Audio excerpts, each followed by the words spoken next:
नमस्कार, मैं सतविंदर कौर। आप देख रहे हैं न्यूज़ 47 मीडिया। आज हम बात करेंगे बैंक के बारे में। बैंक क्या है, बैंकों के महत्व क्या है, उनके प्रकार क्या है और उनके कार्य क्या है। आइए जानते हैं इनकी पूरी जानकारी। भारत में बैंकिंग की यदि हम बात करें तो यह देश की आर्थिक प्रगति का आधार माना जाता है। पिछले कुछ वर्षों में लोगों की ज़रूरत एवं आवश्यकताओं के अनुसार बैंकिंग सिस्टम और प्रबंधन में बड़े बदलाव देखे गए हैं। जैसे कि हम सब अच्छी तरह जानते हैं कि हमारे देश भारत को सन 1947 में आज़ादी मिली थी, लेकिन बैंकिंग का इतिहास यहाँ आज़ादी से काफ़ी पहले का है।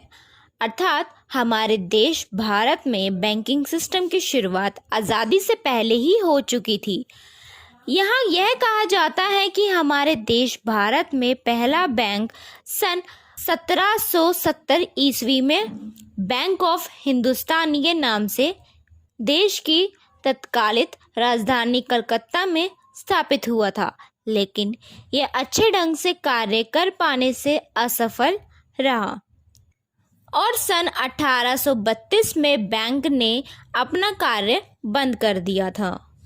कहा यह भी जाता है कि आज़ादी के पहले ही देश में लगभग 600 से अधिक बैंक पंजीकृत थे, लेकिन इनमें से कुछ ही बैंक अपना कार्य कर पाने की सक्षम थे। भारत में ब्रिटिश शासन के दौरान ईस्ट इंडिया कंपनी ने 3 बैंकों, bank of Bengal, bank of Bombay और बैंक ऑफ मद्रास की स्थापना की थी, लेकिन जिन्हें प्रेसिडेंशियल बैंक भी कहा जाता था। लेकिन सन 1921 में इन तीनों बैंक का विलय करके एक नए bank imperial bank of India की स्थापना कर दी गई और वर्तमान की यदि हम बात करें तो देश में 21 से अधिक प्राइवेट बैंक, 12 से अधिक पब्लिक बैंक की स्थापना हो चुकी है।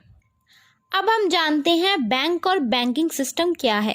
साधारण भाषा में यदि हम कहें तो यह एक स्थान है जहां लोग अपनी बचत को जमा कर सकते हैं ताकि ज़रूरत पड़ने पर वे लोग उन पैसों को निकाल सके। इसके अलावा जिन लोगों को अपने व्यक्तिगत या व्यावसायिक उद्देश्य के लिए पैसों की आवश्यकता होती है तो वे भी बैंक में ऋण प्राप्त करते हैं।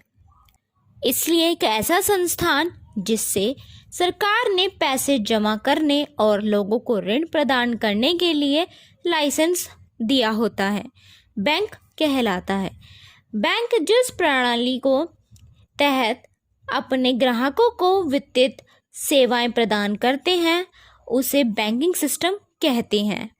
आइए जानते हैं बैंकिंग का महत्व, इम्पोर्टेंस ऑफ बैंकिंग। सुचारू एवं प्रभावी बैंकिंग सिस्टम के बिना कोई भी देश प्रगति के रास्ते पर आगे नहीं बढ़ सकता, क्योंकि एक स्वस्थ अर्थव्यवस्था के लिए सुचारू और प्रभावी बैंकिंग आवश्यकता है। कहने का आशय यह है कि बैंक किसी भी देश के आर्थिक विकास में महत्वपूर्ण भूमिका निभाते हैं। बैंकों के माध्यम से ही ऐसे लोग जुड़ पाते हैं जिनके पास अधिक पूंजी है और इनके माध्यम से ही उन तक वित्त पहुंच पाता है जिन्हें इनकी आवश्यकता होती है। बैंकिंग के महत्व की यदि हम बात करें तो इनकी लिस्ट कुछ इस प्रकार है। बैंक में जमा राशि पर लोगों को ब्याज मिलता है। इससे लोगों में बचत करने की भावना का उदय होता है। किसी भी देश का आर्थिक विकास तब तक संभव नहीं जब तक वहां पूंजी की कमी बनी रहती है। बैंक लोगों की पूंजी को अर्थव्यवस्था में लाने का काम करते हैं। इस प्रकार से पूंजी निर्माण की कमी को दूर करने का काम करते हैं। धन्यवाद। आज के लिए इतना ही। बाकी खबरें जानने के लिए देखते रहिए न्यूज़ 47 मीडिया।